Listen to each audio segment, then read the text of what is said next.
நம்ம சப்ஸ்கிரைபர் நண்பர் ஒருத்தர் பார்த்தீங்கன்னா நைட்டு தூங்கும்போது ஹெட்ஃபோனை போட்டு பாட்டு கேட்டுக்கிட்டே தூங்கிருப்பார் போல். ஒரு பக்கம் சாஞ்சு படுத்ததில் அந்த ப்ளூடூத் ஹெட்செட்டோட ஒரு சைடு ஸ்பீக்கர் பார்த்தீங்கன்னா கேட்காம போயிடுச்சு. ஆனால் எப்படியோ வயரை அட்ஜஸ்ட் பண்ணி பார்த்துட்டேன், ஒரு சைடு ஸ்பீக்கர் கேட்கவே மாட்டுக்கு, இந்த பிரச்சனை எப்படியாச்சும் சரி பண்ணி தாங்க ப்ரோ அப்படின்னு கேட்டிருந்தாரு.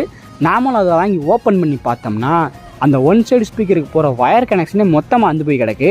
எல்லா ப்ளூடூத் ஹெட்செட்டு வயர்டு ஹெட்செட்டுக்குள்ளேயும் உள்ளே இருக்கிற 2 வயர் ஒன்றுக்கு ஒன்று ஒட்டி ஷார்ட் ஆகக்கூடாது அப்படிங்கிறதுக்காக அதுக்கு மேலே வந்து ஒரு கெமிக்கல் தடவி இருப்பாங்க. அந்த கெமிக்கலை ரிமூவ் பண்ணாமல் அதை சால்ட்ரிங் பண்ணாலோ அல்லது ஒட்ட வச்சாலோ அதுக்கு வந்து அவுட்புட் கிடைக்கவே கிடைக்காது. அதனால தான் ஸ்பீக்கர் ஒர்க் ஆகும். அந்த வயரை எடுத்துக்கிட்டு அப்படியே அதை தீயை பொருத்தி வச்சிங்கன்னா அப்படியே தீ கப்பன்னு எரியும். இது என்னன்னு கேட்டிங்கன்னா மேலே இருக்கிற அந்த கெமிக்கல் தான் அப்படி எரியும்.